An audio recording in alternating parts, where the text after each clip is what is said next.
Hey everyone, Colin once again. Since now it's getting towards the end of the year, so I figured I'd do my yearly for the whole year. Like last year, I did like my actors Memorium in 2014, all the good um, actors and others who passed away in that year. Now it's time for me to do for this year now, actors Memorium 2015, and right now, it is on several of all these ones that she gets all the actors that I know, like the well-known actors, and I did some videos of for this past year, like I do of where other good celebrity has passed away, so you can check on those other videos that I did. But I just going to briefly say on all of the ones that I know of that had sadly passed away, and just like I did last year, so. So the first, so getting into it, the first one, the one that I said that sadly that has now passed away, on February 27th. That was the great Leonard Nimoy, famously for playing Spock in Star Trek. Other films, besides when he played Star Trek, other films like the original the 70s invasion of the Body Snatchers, in some voice roles as well, like Atlantis: The Lost Empire. Even when he voiced Sentinel Prime in Transformers: Dark Side of the Moon, or even in the Transformers movie, the animated movie. And he's also been a good director as well. He directed Star Trek 3 and 4. 3, The Search for Spock, and 4, The Voyage Home. And he also directed 3 Men and a Baby, which I enjoy. 3 Men and a Baby. 3 Men and a Baby. So he's been a pretty good director as well. And when he passed away, it was such a it was sad that the guy who played Spock for a lot of years has now passed away. He even played an older Spock in the new Star Trek films, J.J. Abrams films, which I'm not the biggest fan of those ones, but it was nice to see Leonard Nimoy in there. So then technically, the Star Trek Into Darkness was the last film that he did. It was back in 2013. But Leonard Nimoy will be sorely missed. He will always forever live on as Spock, and I've always been a big Star Trek fan of the original series and stuff. Next Generation, that was pretty decent. But for the original series of the films, I have all the 6 films. Well, one day I like to do a review of the Star Trek films, from first one, the motion picture and stuff. So, but now was a rest in peace. So Leonard Nimoy will be missed. So then moving on to the next one, that just going down the list. Other one that I did, another one that passed away at the end of March 30th. Robert Zedar. He's famous for playing the Maniac Cop in the Maniac Cop film trilogy, and he also had a role in Tango and Cash, as well as when Stallone and Kurt Russell were put into prison. He's a guy, if you remember that Robert Zeta, he's a guy who has a really big jaw. I think that was his character's name in Tango and Cash. And he was also in another film called, I think it was called Lost Souls, I think it was. I could be wrong. Or no, Soul Taker, that's what it was. Not Lost Souls, it was a film called Soul Taker. And it was said that he also passed away. It was like it was February. He was in his 60s when he passed away. And it's too bad. But he also remember being famously playing the Maniac Cop. And I like the first Maniac Cops. The sequels I thought I liked, and the third one, not entirely sure, but I'll have to watch that again. So yeah. Now, not well known as an actor, but he's also well known to be famously playing as the Maniac Cop. So, Robert Zedar. Next, I'm going down.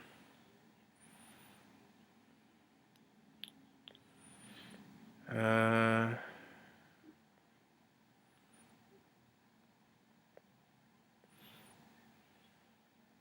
Next one is who sadly who passed away the day after my birthday. Really enough, on June 7th, and that was Christopher Lee.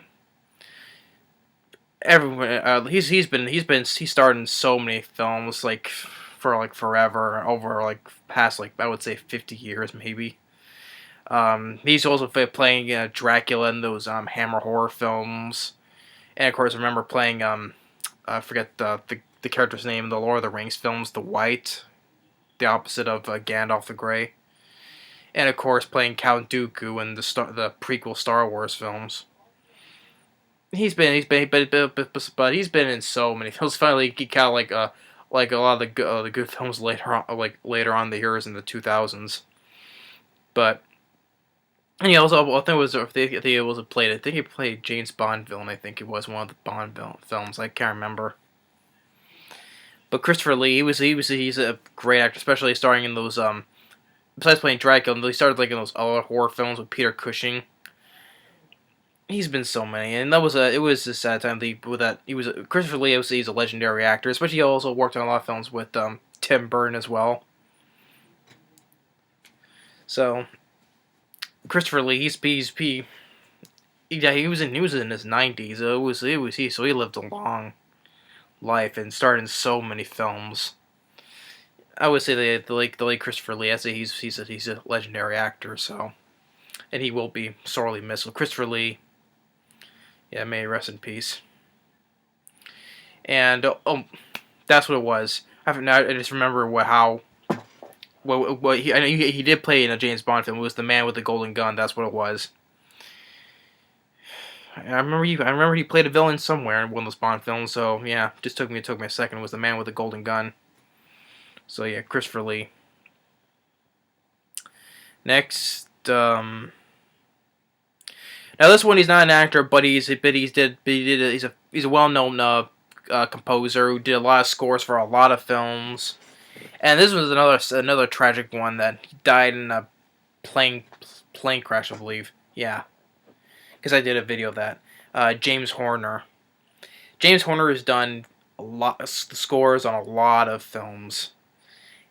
Famous for doing on Aliens, Apollo 13, even The Land Before Time.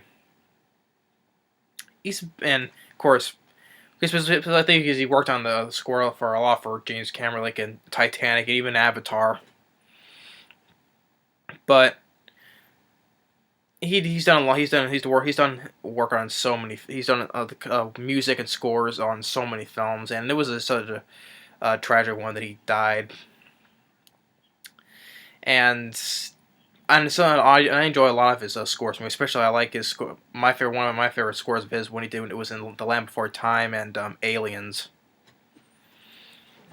So that was a sad one that he passed away. He died in a plane crash. It was such sad. James Horner. I think that was like one of the most tragic ones of this year.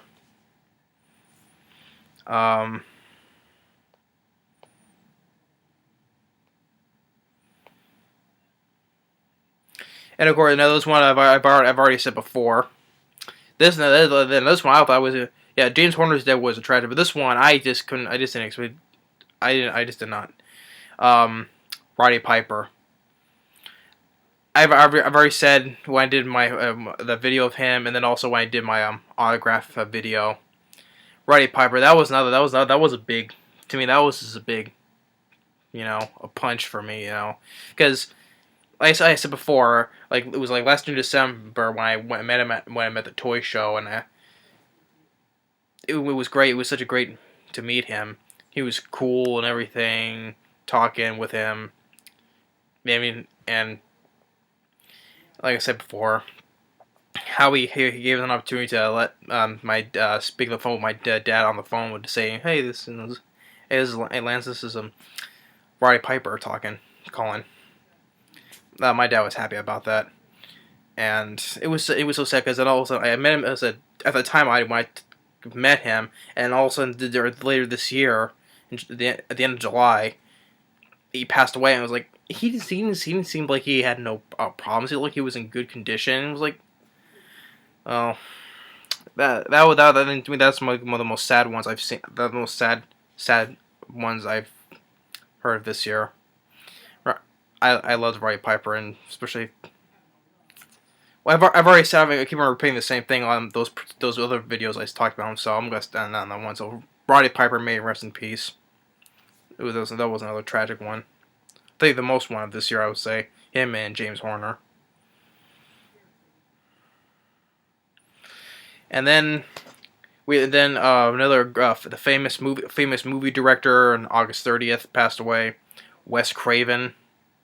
That was another tragic death. The great Wes Craven, who brought a directed Nightmare on Elm Street, Scream, all the Scream films, the original Last House on the Left, original Hills of Eyes, especially one of my favorite ones. The People Under the Stairs, The Serpent and the Rainbow, Shocker.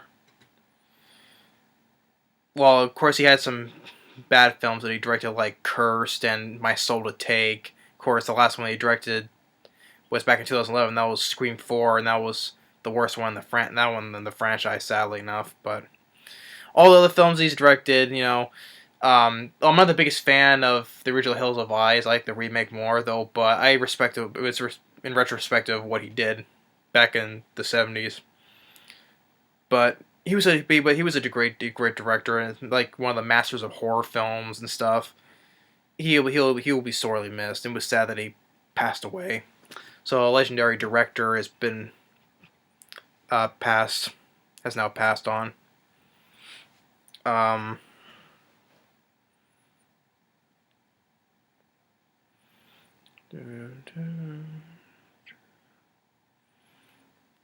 um, two other ones. Fred Thompson. I think no, he was an actor. He was also a senator for I think it was Tennessee. I think he was. But for I recognize him in films, he mostly remember seeing him in Die Hard 2, and also Baby's Day Out. But he's also been, of course, in some other films. But the two films I mostly remember him from growing up watching was Die Hard 2 and Baby's Day Out. And he was also in the Tony Scott film Days of Thunder as well.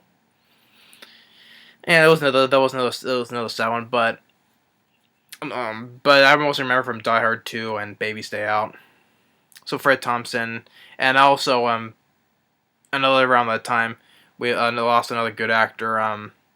The original Leatherface, Gunnar Hansen, and which I already did the video then. I also reviewed Mosquito as well, which I said before in the he did a new interview in the features of that film, which was good before he passed away. That film just came out in new features with new interviews with him, and all of a sudden, a short time later, he passed away. But of course, he'll also be remembered as famously as playing the original Leatherface in the original Texas Chainsaw Massacre. I liked him, of course, but I liked him in Mosquito as well, and I reviewed that film. But yeah, Fred Thompson, Gunnar Hansen.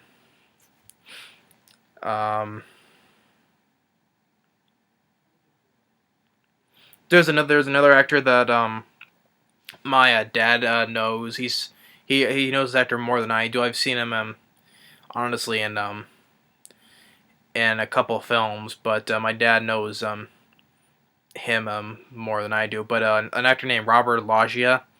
I most remember seeing him in Independence Day. He was that general character. But he has also other films. He was in Scarface, Jagged Edge, even the animated film Oliver and Company. But my dad knows the actor more than I do, so I just want to bring that one up, though, because I've already seen him one film that I know of, and it was Independence Day. But yeah, I just want to bring that up because my father knows that actor more than I do, so I just want to do a mention for that actor, Robert Loggia. And yeah, that's pretty much it. That's mostly the actors that I know of. There's other ones that maybe I missed though, but they're not the actors that I mostly know of. But I also do the ones that I know of, like well-known actors. Even a couple of the ones like director Wes Craven, music and film composer James Horner. But all the other ones of this year,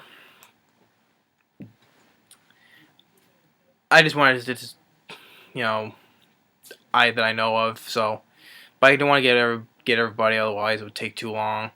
But I just want to quickly do some mentioning for all those other ones that I did for this past year. And may they all rest in peace. They were all great people. Leonard Nimoy, Christopher Lee, James Horner, Wes Craven, Gunnar Hansen, Fred Thompson, um, Robert Zedar, all those other people that I did. May they all rest in peace. We lost it as we lost some more good actors this year. This year has been another one since like last year, and I can't imagine who. I just can't imagine who will be for next year in 2016. But I'm sure it's going to be tragic and as well though. So I can't imagine who will be next. So you never know. But no, but it's life though. So anyway, that'll be it. So all of those people that I mentioned, may they all rest in peace. Um, so anyway, thanks for watching, and stay tuned on the next movie review. Well, actually no, it's about that time I should get my top 10 of the worst and best films of this year. So stick around. Thanks for watching. Later.